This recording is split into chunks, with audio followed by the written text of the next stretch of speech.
তো হাই বন্ধুরা, কেমন আছো সবাই? আশা করি সবাই ভালো আছো। তো প্রতিদিনের মতো এবিটিএ নতুন টেস্ট পেপারের অর্থাৎ 2021-22-এর টেস্ট পেপারের আমরা আজকে নতুন একটা ম্যাথের পেজ করব। আগের পেজে আমরা 27 নাম্বার করেছি, তারপর 33 পেজ যেটা ওটা হিন্দিতে আছে। তো এবার আমরা 75 পেজ, এটা বাংলাতে আছে, তো এটা করব আমরা 75। এখানে লেখা আছে 74, ইন্ডেক্সে এখানে 74 পেজ লেখা আছে, কিন্তু এখানে 75 পেজ আছে। যাই হোক, আমরা প্রথম একের 1 নম্বর করব। একের 1 নম্বরে কি আছে? একের 1 নম্বরে আছে, এক ব্যক্তি ব্যাংকে 121 টাকা জমা রেখে 2 বছর পর সমূল চক্রবৃদ্ধি পেলেন 144 টাকা। বার্ষিক সুদের হার নির্ণয় করতে হবে। তাহলে ব্যাংকে 121 টাকা রাখলেন মানে এটা আসল, 2 বছর মানে হলো এটা সময় 2 বছর, আর চক্রবৃদ্ধি সমূল চক্রবৃদ্ধি পেলেন 144 টাকা। চলো তাহলে করি। তাহলে আসল কত? পি ইকুয়াল টু 121 মানে 121। আমি এখানে লিখছি, তোমরা নিচে নিচে লিখবে, আমার যেহেতু জায়গা ছোট। এন ইকুয়াল টু 2 বছর, ঠিক আছে? আর সুদের হার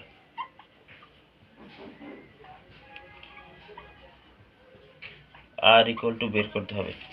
এবারে তোমাদের সমূল চক্রবৃদ্ধির সূত্র মনে আছে? সমূল চক্রবৃদ্ধি পেলেন যেটা বলেছে, তাহলে সমূল চক্রবৃদ্ধির ফর্মুলা কি? R/100, উপরে যাবে n, এত টাকা। এটা হলো সমূল চক্রবৃদ্ধি। তাহলে এটার মান দিয়ে দিয়েছে 144 টাকা নিয়ে সমূল চক্রবৃদ্ধি পেলেন। তাহলে আমরা লিখতে পারি প্রশ্নানুসারে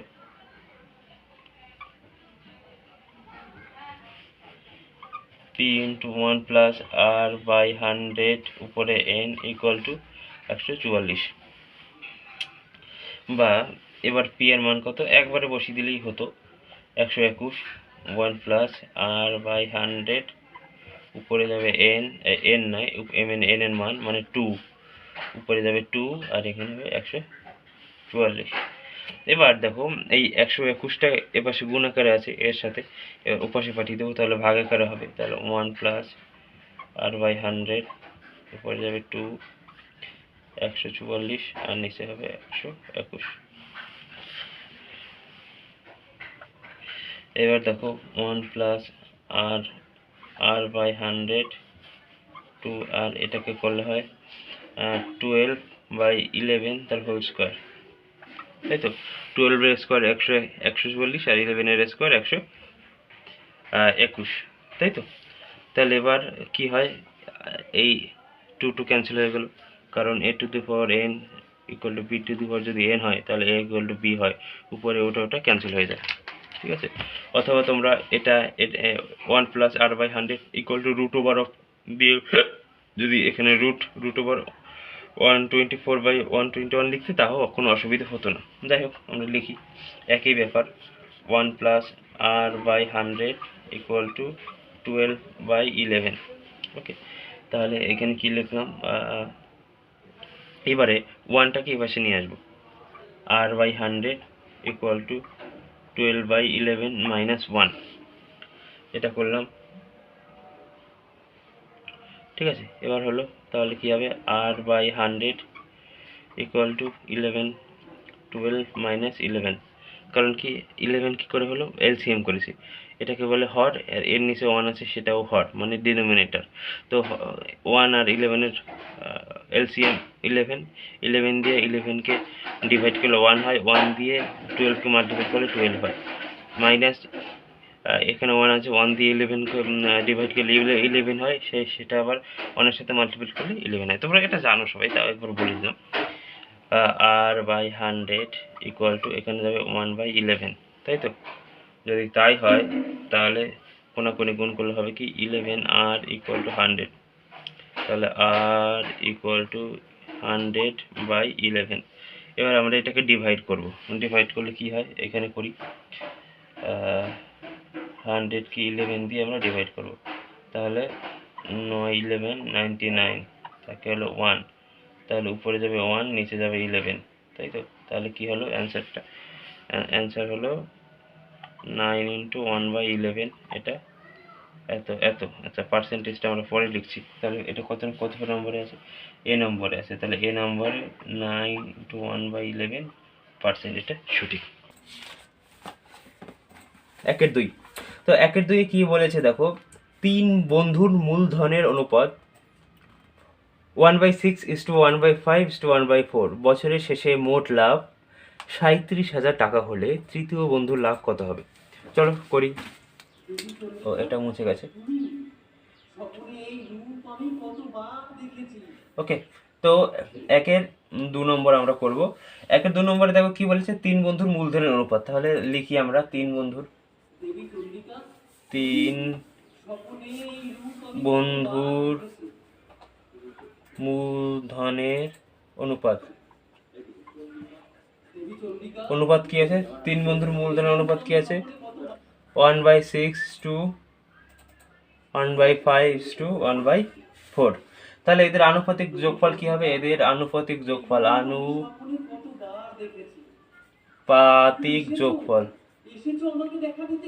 এদের আনুপাতিক যোগফল কি হবে? তো 1/6 প্লাস 1/5 প্লাস 1/4। তাহলে কি হবে? এই দেখো, এটা এইগুলো সব কি হর?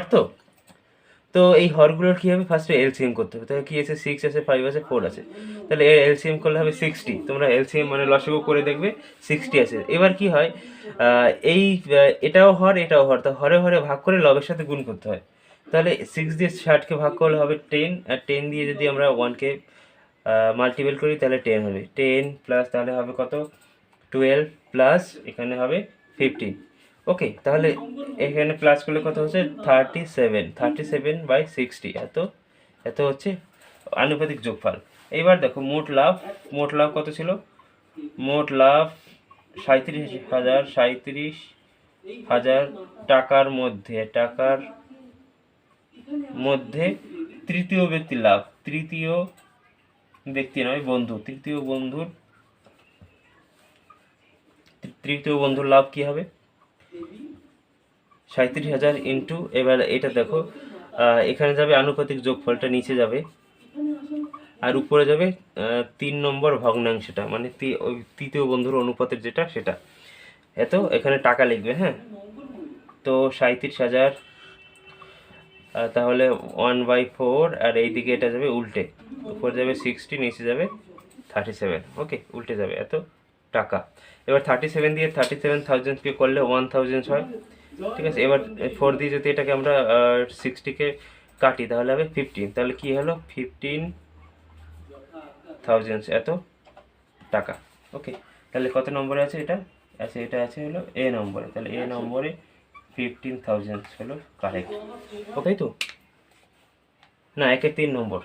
তো 1-3 নম্বরে কি আছে? 1-3 নম্বরে আছে দেখো, একটি সমীকরণ দিয়ে দিয়েছে, সমীকরণটি রৈখিক নাকি দ্বিঘাত নাকি ত্রিঘাত সেটা প্রমাণ করতে হবে। তাহলে সমীকরণটি লিখি। 2 × x² plus 3x plus 2 equal to 2x² plus x minus 9। এবার দেখো প্রথমে আছে রৈখিক মানে হলো এটা x plus B Y plus Z এরকম, অর্থাৎ এর ঘাতের কোনো এই ঘাতের মান 1 থাকবে, ঠিক আছে, যদি রৈখিক হয়। দ্বিঘাত হলে x² plus x plus 1 equal to 0, মানে এরকম টাইপের, অর্থাৎ মান থাকবে এখানে 2। আর ত্রিঘাত হলে তো x³ plus x² plus x plus 1 equal to 0, মানে ত্রিঘাত পাওয়ার সর্বোচ্চ পাওয়ার, দ্বিঘাত সর্বোচ্চ পাওয়ার 2 থাকবে, আর রৈখিক হলে পাওয়ার 1 থাকবে। তো চলো কি হবে আমরা দেখি। এবারে দেখি আমরা এটা সলভ করার চেষ্টা করি। তাহলে 2x² plus 6x plus 4 equal to 2x² plus 9 minus plus x minus 9, ঠিক আছে। এটা গুণ করে দিলাম, তাহলে এটা কেটে গেল, কারণ কি এটা পাশে নিলে মাইনাস হয়, তাহলে কেটে গেল। তাহলে কি থাকলো? 6x minus X equal to minus 9 minus 4টাকে ওপাশে নিয়ে গেলাম, এক্সটাকে এপাশে নিয়ে আসলাম। তাহলে কী হবে? 5x ইকুয়াল টু মাইনাস কত? 13, তাই তো? 12 13 হবে। ওকে, তাহলে কী হলো? 5x plus 13 equal to 0। তাহলে এটা কি? মান 1, তার মানে এটা রৈখিক। তাহলে কত নম্বর আছে? এ নম্বর সঠিক, রৈখিক। চলো পরেরটা। তো এবারে আমরা 1/4 নম্বরে করব। দেখো 1/4 নম্বরে কি রয়েছে, 1/4 নম্বরে রয়েছে 5 সেন্টিমিটার ব্যাসার্ধ বিশিষ্ট কোনো বৃত্তে এবি এবং বিসি দুটি জ্যা পরস্পর লম্ব, এসি জ্যায়ের দৈর্ঘ্য নির্ণয় করো। ওকে, তাহলে এটা একটা বৃত্ত এঁকে নিয়েছি। এই জ্যাটার নাম দিলাম এবি, ঠিক আছে। আবার আরেকটা কি বলেছে, আরেকটা কি যা বিসি যা, তাহলে এই জ্যাটার নাম দিলাম বিসি, ঠিক আছে। এইবারে বলেছে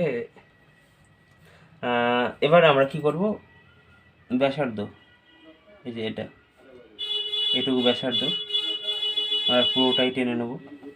তাহলে এই ব্যাসার্ধের মান কত, ব্যাসার্ধের মান দেখো তো 5 সেন্টিমিটার, তাহলে 5 সেন্টিমিটার ব্যাসার্ধ দিয়েছে।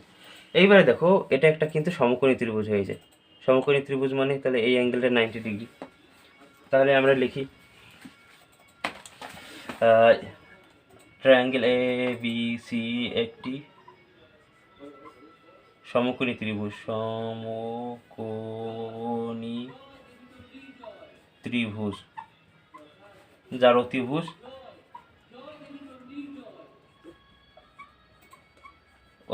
কি, অতিভুজ হলো এসি, অতিভুজ কি, অতিভুজ হলো এসি বৃত্তের ব্যাস, ঠিক আছে। তাহলে সমকোণী ত্রিভুজের এসিকে যদি ব্যাস ধরে কোনো সার্কেল আঁকি তাহলে সেটা সমকৌণিক বিন্দু দিয়ে যায়, অর্থাৎ এই এটা ব্যাসার্ধ যদি হয় তাহলে এটাকে হাফ করে দেয়, ঠিক আছে। তাহলে কি হবে,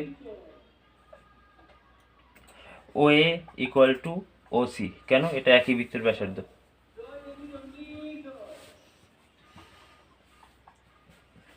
ওটা একটা নিয়ম আছে, এটাও ব্যাসার্ধ, এটাও ব্যাসার্ধ, তাই তো, ব্যাস তো। তার মানে কি, তাহলে এটা 5 হলে তাহলে এটাও 5 হবে। তাহলে এসি কি, AC equal to O A plus O C, তাই তো। তাহলে কি হলো, ও এর মান 5 সেন্টিমিটার হলো, ও সির মানও 5 সেন্টিমিটার, তাহলে 5 + 5 ইকুয়াল টু 10 সেন্টিমিটার, 10 সেমি। তাহলে 10 সেমি কততে আছে, এটা হলো কোথায় গেলো, 10 সেমি, সি নম্বরে 10 সেন্টিমিটার হলো কারেক্ট। 5 নম্বর তো 1/5 নম্বরে কি আছে দেখো, সদৃশ ট্রায়াঙ্গেল এবিসি ও ট্রায়াঙ্গেল পিকিউআর, তাহলে ত্রিভুজ এবিসি ও পিকিউআর কেমন, সদৃশ, এটা সিমিলার ত্রিভুজ। AB is to PQ equal to 3:5 হলে এবিসি ইস টু পিকিউআর কত, মানে এই দুটোর ক্ষেত্রফল বের করতে বলেছে আর কি, তার অনুপাত বের করতে বলেছে। চলো, তো ফার্স্টে আমরা কি করলাম, দুটো ট্রায়াঙ্গেল নিলাম,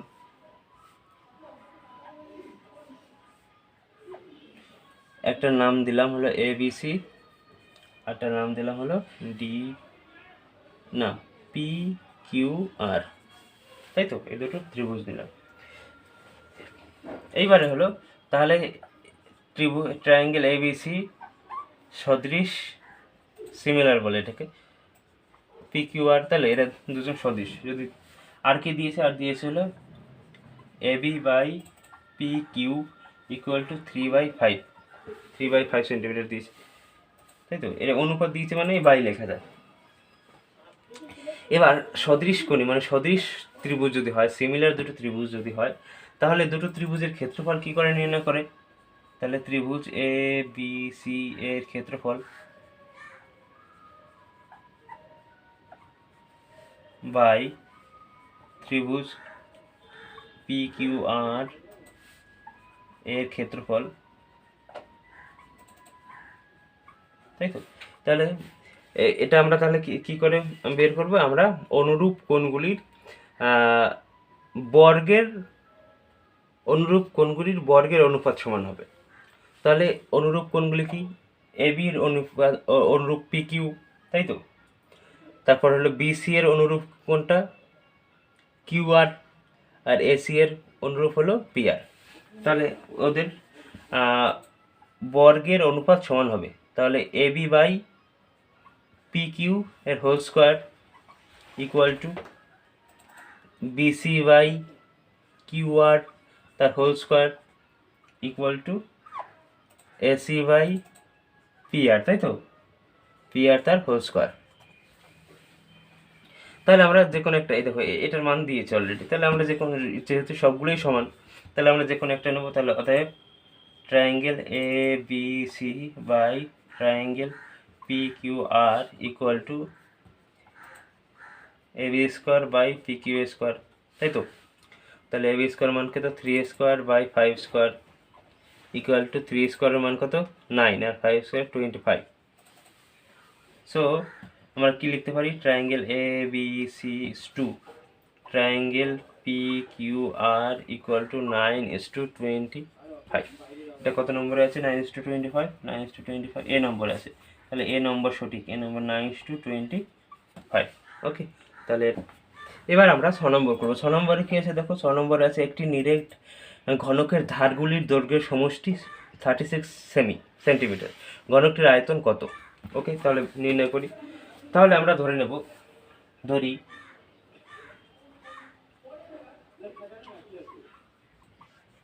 ঘন বাহুর দৈর্ঘ্য এক্স সেন্টিমিটার, ঠিক আছে? বাহুর দৈর্ঘ্য 1 সেন্টিমিটার, সেন্টিমিটার বলেছি তো? হ্যাঁ।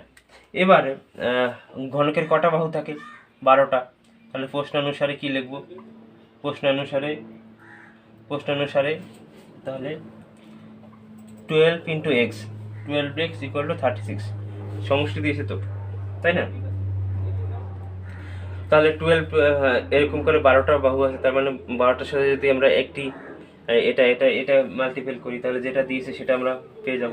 তাহলে 12x ইকুয়াল টু 36, তাহলে x এর মান কত হবে, বা x ইকুয়াল টু 36/12, এটা যদি আমরা কাটি তাহলে 3 হবে, তাহলে 2x ইকুয়াল টু 3। তাহলে বাহুর দৈর্ঘ্য কত পেলাম, বাহুর দৈর্ঘ্য পেলাম 3 সেন্টিমিটার, ঠিক আছে, 3 সেন্টিমিটার।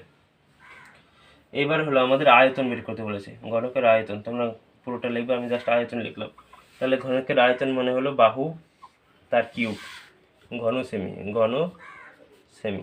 তাহলে 3 এর কিউব ইকুয়াল টু 27 ঘন সেমি, ঠিক আছে? তাহলে 27 কত নম্বরে আছে, 27 এ নম্বরে আছে। তাহলে এ নম্বর 27 ঘন সেমি হলো সঠিক উত্তর। ওকে, তাহলে এবার শূন্যস্থান 2 এর 1 কি বলেছে, এবার 2 এর 1 আমরা এবার কত করব, 2 এর 1 নম্বর শূন্যস্থান পূরণ করো। বলেছে কোনো ব্যক্তি ব্যাংকে টাকা জমা রাখলে তাহলে ব্যাংক হলো কি? এবার দেখো এখানে বোঝার আছে অনেক কিছু। দেখো মনে করো এ আর বি দুজন ব্যক্তি, ঠিক আছে? এইবারে এ কিছু টাকা, এর থেকে বি কিছু টাকা ধার নিল, তাহলে এ কি করলো, টাকাটা ধার নিল, ঠিক আছে? এ টাকা ধার নিল, এ হলো দিল, আর এ হলো নিল, ঠিক আছে? এইবারে যে নিল তাকে একে তাহলে এক্সট্রা কিছু সুদ দিতে হবে টাকার সাথে, তাই তো? যেহেতু সুদ দিতে হবে, তাহলে বি হলো অধমর্ণ, আর যে দিল সে বেশি টাকা পাবে, আসলও পাবে প্লাস সুদও পাবে, তাহলে এটাকে বলে উত্তমর্ণ। এইবারে দেখো, যেহেতু ওই ব্যক্তি ব্যাংকে টাকা জমা রেখেছে, তাহলে ব্যাংক কিন্তু ওই ব্যক্তি থেকে কিছু টাকা হলেও সুদ কিন্তু দেবে। তার মানে কি, ব্যাংক ওকে সুদ দিচ্ছে, তার মানে ব্যাংক হলো কি, অধমর্ণ, ঠিক আছে? 9 রে। ওকে, এবার হলো 2 এর 2 নম্বর। 2 এর 2 আছে, দেখো 2 এর আছে 2a equal to 3b equal to 4c, ঠিক আছে? এটা যদি হয় তাহলে আমাকে বের করতে হবে কি, a is to b is to c equal to 6:4 আছে, আর একটা সংখ্যা বের করতে হবে, মানে a ইস টু b এর মান বের করে দিয়েছে, ঠিক আছে? শুধু c এর এটা বের করে। তাই আমরা ধরে নেব, ধরি 2a equal to 3b equal to 4c equal to K ধরলাম, তাহলে কে ইকুয়াল টু ধ্রুবক লিখে নেবে। ওকে, তাহলে এবার আমরা কি হবে, 2a ইকুয়াল টু কে হবে, a ইকুয়াল টু k/2, তাই তো। আবার 3b ইকুয়াল টু কে হবে, তাহলে আর b equal to K by 3। আবার 4c ইকুয়াল টু কে হবে, তাহলে c equal to K by 4। ঠিক আছে, এবার দেখো আমাদের a ইস টু b বের করা আছে, তাহলে আমাদের b ইস টু c বের করলেই হবে। তাহলে b ইস টু c বের করলাম। ওকে, তাহলে b ইস টু c থেকে b এর মান কত? b এর মান হলো k বাই 3 টু c এর মান আছে k বাই 4। তাহলে কে কেটে গেল, তাহলে থাকলো কি 1/3 ইস টু 1/4। এবার এই দুটোর এলসিএম মানে লসাগু কত? 12। তাহলে 1/3 উভয়কে 12 দিয়ে মাল্টিপ্লাই করবো, 12 ইস টু 1/4 ইন্টু 12। এবার 3 দিয়ে এটাকে কাটলে হবে 4, এবার 4 দিয়ে এটাকে কাটলে হবে 3। তাহলে কত হলো? 4 ইস টু 3। দেখো বি এর মান কিন্তু অলরেডি 4 ওখানে দেওয়া আছে, তাহলে সি এর মান কত? 3। তাহলে এ এর মান তো দেওয়াই আছে 6 ইস টু বি এর মান 4 আর সি এর মান 3। তাহলে অ্যান্সার কী হবে? 3। ওকে, পুরোটাই লেখো 6 ইস টু 4 ইস টু 3। ওকে, 3 এর নিচে আমরা 2 এর কত নম্বর করবো? 3 নম্বর করবো। 2 এর 3 নম্বর কি বলেছে? 3 নম্বর বলেছে X varies on by Z, X varies on Z varies on by Y হলে এক্স এবং ওয়াই এর মধ্যে ভেদ সম্পর্কটি কি? তাহলে X varies on by Z, তাহলে এখানে কি লিখতে পারি? X equal to Z K by Z. K হলো কি? কে হলো ধ্রুবক। আরেকটা কি দিয়েছে? আরেকটা দিয়েছে হলো Z varies on by Y, তাহলে Z equal to K one by Y, তাহলে কে ওয়ান হলো ধ্রুবক। ঠিক আছে, এইবার দেখো জেটের আরেকটা মান পেলাম, তাহলে এখানে জেড জেড কী লিখতে পারি? জেটের মানটা মানে কে ওয়ান বাই ওয়াই, তাই তো। তাহলে এখানে কি হবে? উল্টে যাবে, তাই তো। কে ইন্টু ওয়াই যাবে উপরে, কে ওয়ান যাবে নিচে। তাহলে কি হবে? X equal to Y into K one, তাই তো। এবার যদি এটা এ পাশে নিয়ে আসি, তাহলে কী হবে? পরের লাইনে বা বা তাহলে X by Y equal to K into K one, তাহলে X by Y equal to ধ্রুবক। তাহলে কোনো দুটি রাশির যদি ডিভাইড ধ্রুবক হয়, তাহলে সেটা কি হবে? সরল বেদ। এক্স ভেরিজ ওয়াই সরল বেদে আছে, তাহলে বেদ সম্পর্কটি কি? ওটা সরল বেদে আছে, মানে এক্স ভেরিজ ওয়াই। এটা হবে অ্যান্সার। হ্যাঁ, সবাই অ্যান্সার লিখবে কি? Answer X varies Y. Okay, চলে যাও পরেরটা। 2 এর 4 নম্বর করবো। 2 এর 4 নম্বর কি বলেছে দেখো? 2 এর 4 নম্বরে বলেছে বৃত্তের বৃহত্তম জ্যায়ের লম্ব সমদ্বিখণ্ডক ওই বৃত্তের কি? ঠিক আছে, তাহলে বৃত্তের বৃহত্তম জ্যা,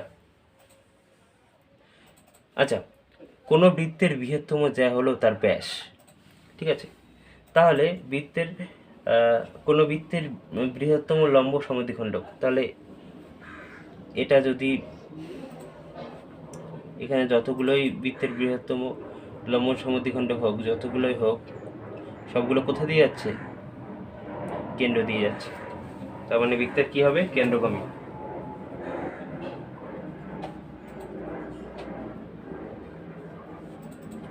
কেন্দ্রগামী। ওকে, এবার 2 এর 5 নম্বর কি আছে দেখো? এবিসি ত্রিভুজের পরিকেন্দ্র ও এবং angle O A B equal to 50 degree হলে অ্যাঙ্গেল এ সি বি এর মান কত? ঠিক আছে, দেখো একটা ত্রিভুজ এঁকেছি, তার পরিকেন্দ্র এঁকেছি। ঠিক আছে, এটা পরিকেন্দ্র ও। এবার কি বলেছে? বলেছে অ্যাঙ্গেল ও এ বি, অর্থাৎ এটা যদি এবিসি ত্রিভুজ হয়, তাহলে ও এ বি এটা, তাই তো। ও এই যে তাহলে আমরা এটা জুড়ে দিলাম, তাহলে ও এ বি এটা হলো 50 ডিগ্রি। ঠিক আছে, এটা হলো 50 ডিগ্রি। তাহলে কি বলেছে? এসিবি। চলো, তাহলে আমরা কি কি পাচ্ছি হলো O A B equal to 50 degree. তাহলে ও এ বি যদি 50 ডিগ্রি হয়, তাহলে O B equal to O A equal to O B. কেন? একই বৃত্তের ব্যাসার্ধ।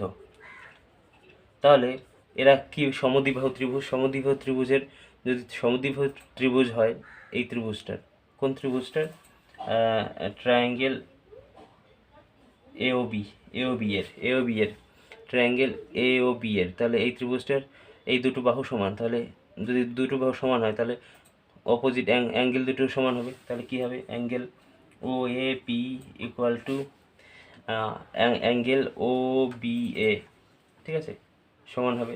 তাহলে ও বি এর মান কত, ও বি এর মানও 50 ডিগ্রি, তাই তো। তাহলে ও বি এর মান কত, 50 ডিগ্রি, এর মান যা হবে এর মানও তাই হবে, 50 ডিগ্রি। এইবারে আমরা এই অ্যাঙ্গেলটা বের করব, কি অ্যাঙ্গেল এ ও বি বের করব। তাহলে এ ও বি বের করার নিয়ম কি, আমরা কি জানি, ত্রিভুজের 3 কোণের সমষ্টি 180 ডিগ্রি। তাহলে 180 ডিগ্রি থেকে ওই দুটো প্লাস বিয়োগ করে দেবো, তাহলে 50 ডিগ্রি প্লাস 50 ডিগ্রি, ঠিক আছে। ওই দুটো, এই 3টে থেকে ওই দুটো বাদ দিলে তাহলে পরেরটা বেরিয়ে যাবে। তাহলে 180 ডিগ্রি মাইনাস 100 ডিগ্রি, তাহলে ইকুয়াল টু 80 ডিগ্রি, ঠিক আছে, 80 ডিগ্রি। এইবার দেখো এওবিটা কেন্দ্রস্থ কোণ, অ্যাঙ্গেল এওবি হলো কেন্দ্রস্থ কোণ, আর অ্যাঙ্গেল এসিবি হলো বৃত্তস্থ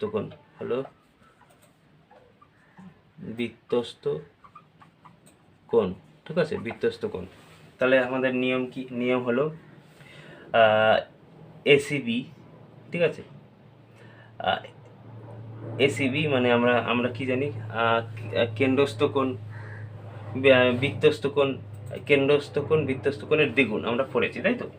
যদি তাই হয় তাহলে উল্টোটা লিখবো আমরা, এসিবি হচ্ছে ছোট কোণ, তাহলে এর হাফ হবে, তাহলে হাফ অফ দ্য এওবি, তাহলে 1/2 ইন্টু 80 ডিগ্রি, তাহলে কাটাকুটি করলে হবে 40 ডিগ্রি, তাহলে ইকুয়াল টু 40 ডিগ্রি।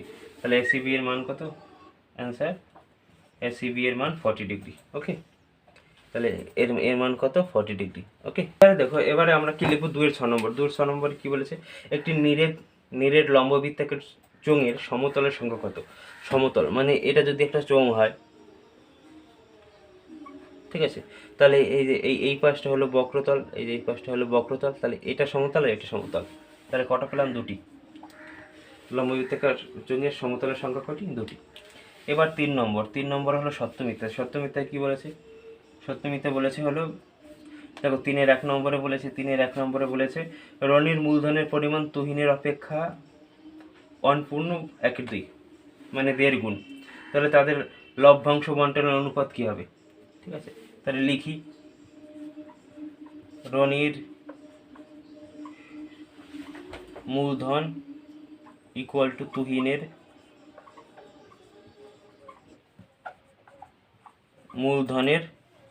মূলধনের কত গুণ, 1.5 গুণ, তাই তো। তাহলে বা রনির মূলধন ইকুয়াল টু তুহিনের মূলধন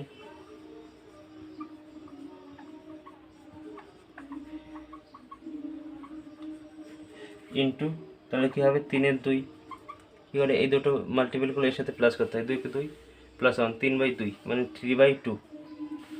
তাহলে বা এইবারে আমরা এটাকে এই পাশে নিয়ে আসবো, তাহলে এটা এর সাথে গুণ আকারে আছে, এই পাশে আসলে ভাগ আকারে হবে। তার মানে রনির মূলধন বাই তুহিনের মূলধন, তাহলে থাকলো কত, 3-এর 2, ঠিক আছে। তাহলে এটাকে তো আর নিয়ে, জাস্ট এটাকে নিয়ে এসেছি। তাহলে এবারে রনির মূলধন টু তুহিনের মূলধন 3:2, তাহলে মূলধনের অনুপাতই লভ্যাংশের অনুপাত, তাই তো। তাহলে ওদের লভ্যাংশের অনুপাত কি হবে, ওদের লভ্যাংশের অনুপাত সেমই হবে, লভ্যাংশের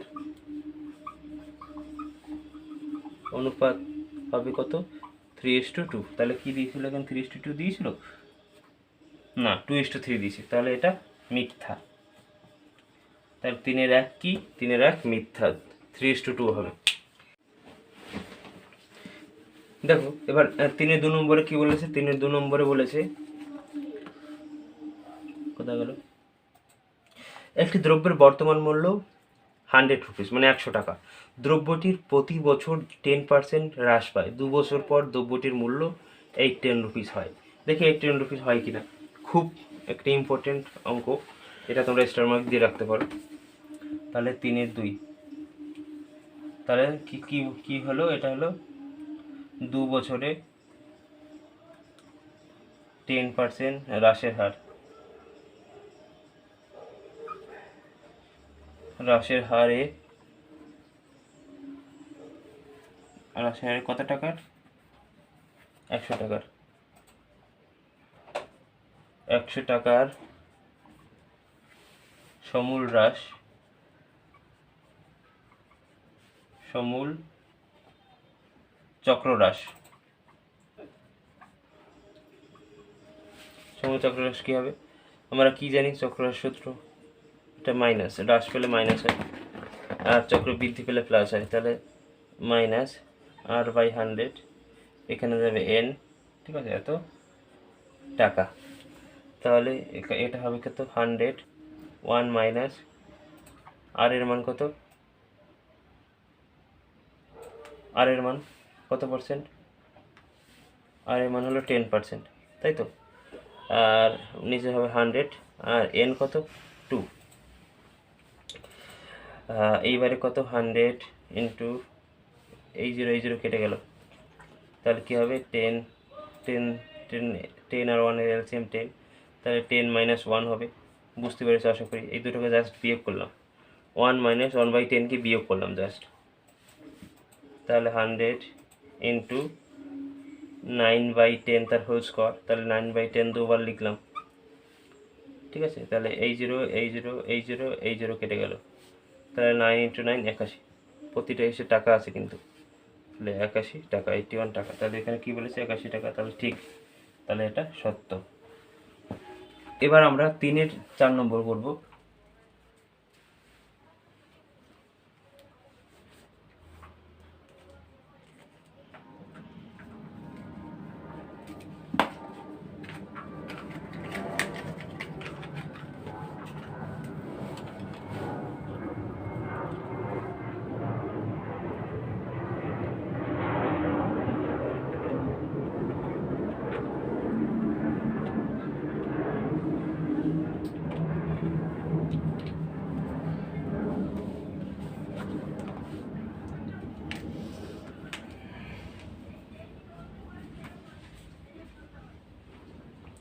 এবার 3-4 নম্বর করবো আমরা। তো 4 নম্বর কি বলেছে, 4 নম্বরে বলেছে x³ y, x² y² এবং xy³ ক্রমিক সমানুপাতি। তাহলে এটা ক্রমিক সমানুপাতি কিনা দেখি, a b c তখনই ক্রমিক সমানুপাতি হবে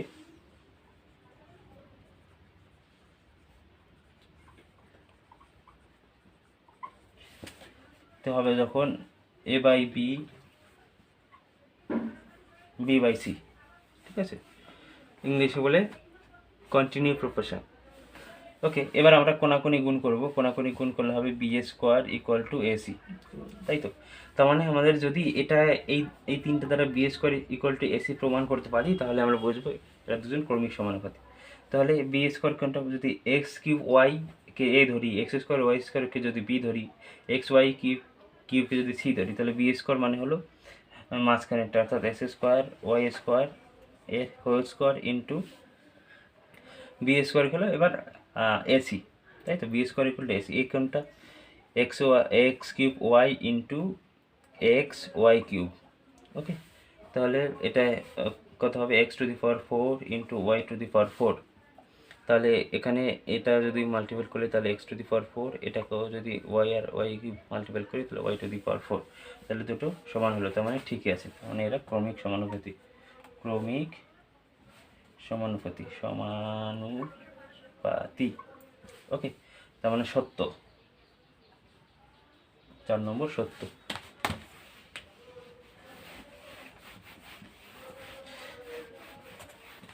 এবার 3-5, 3-5 নম্বর কি বলেছে? 3-5 কোথায় গেল? 3-5 দুটি সদৃশ ত্রিভুজ সর্বদা সর্বসম, কোনো দিনই না। দেখো এ বি কি সি, তারপর এটা এটা যদি হয় A dash B dash C dash, তাহলে সদৃশ ত্রিভুজ তখনই হবে যখন অনুরূপ বাহুগুলো সমান হবে। তার মানে A B by A dash B dash equal to A C by A dash C dash, ঠিক আছে, equal to BC by B dash C dash. তাহলে এরা অনুরূপ বাহুগুলি সমান হলো, ঠিক আছে, কিন্তু কোন অনুরূপ বাহুগুলির অনুপাত সমান হবে, ঠিক আছে, কিন্তু কোণগুলো সমান নাও হতে পারে, ঠিক আছে। তার মানে শুধুমাত্র এই বাহুর অনুপাত সমান হলে যে বাহুগুলো সমান হবে তা কিন্তু নয়, ঠিক আছে।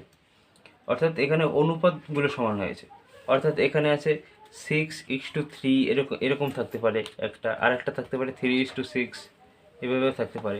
অর্থাৎ অনুপাত 1:1, অর্থাৎ অনুপাত কিন্তু 6:9 হয় তাহলে সেটা কাটাকুটি করে কিন্তু হয় কত? 2:3। তাহলে আর একটা যদি মনে করো 2:3 থাকে, তাহলে এই দুটো কি হয়? এটা একটা থাকলো 6:9, একটা থাকলো 2:3, তাই তো? তাহলে এটা ছিল, এটা কাটাকুটি করলে তবেই 2:3 হবে। আর এখানে আরেকটা দিয়েছে 2:3, তার মানে যে বাহুটা 2 সেন্টিমিটার লম্বা, তার মানে এটা এটা ছোট হবে যেটা 2 সেন্টিমিটার লম্বা। অর্থাৎ বাহুগুলোর অনুপাত সমান হবে মানে বাহুগুলি সমান হবে এমন কোনো কথা নেই, ঠিক আছে, অনুপাতগুলি সমান হবে। তাহলে এটা কখনোই সর্বসম নয়, সর্বসম নাও হতে পারে, সর্বসম নাও হতে পারে, ঠিক আছে। তাহলে এটা মিথ্যা, এটা কি মিথ্যা। তাহলে এবার আমরা 6 নম্বর করব। আশা করি বুঝতে পেরেছো। তোমাদের বোঝানোর জন্য এটাই লিখলাম, তোমরা জাস্ট মিথ্যা লিখে দেবে, ঠিক আছে। একটু মানে লিখেও দিতে পারো যে অনুরূপ বাহুগুলির অনুপাত সমান হলেও সে বাহুগুলি এবং কোণগুলি সমান নাও হতে পারে, তাহলে এটা সর্বসম নাও হতে পারে। এবার 6 নম্বরে কি আছে? 6 নম্বরে আছে, দেখো 6 নম্বর আছে আর একক দৈর্ঘ্যের ব্যাসার্ধ বিশিষ্ট একটি গোলক ও একটি অর্ধগোলকের সমগ্র তলের ক্ষেত্রফলের অনুপাত 4:3 হবে। দেখা যাক 4:3 হয় কিনা। তাহলে ব্যাসার্ধ কত? ব্যাসার্ধ কিন্তু একই, ব্যাসার্ধ ইকুয়াল টু আর একক, তাই তো, আর একক। তাহলে গোলকের সমগ্র তলের ক্ষেত্রফল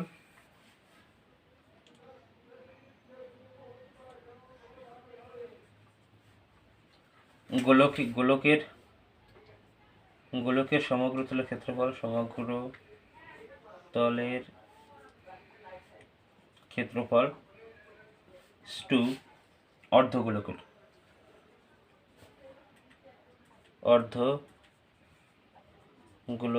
সমগ্র তলের ক্ষেত্রফল।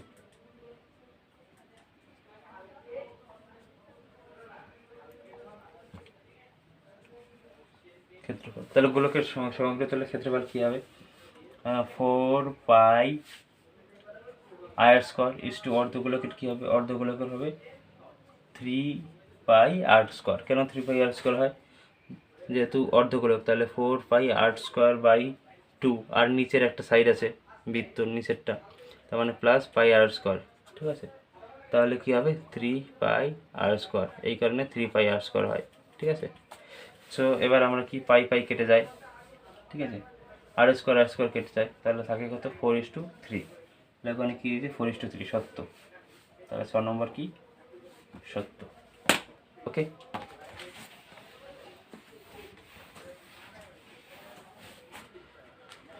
তো সেকেন্ড পার্টে হবে পার্ট 2, অর্থাৎ 4 নম্বরের যে প্রশ্নগুলো আছে সবগুলো করে দেবো।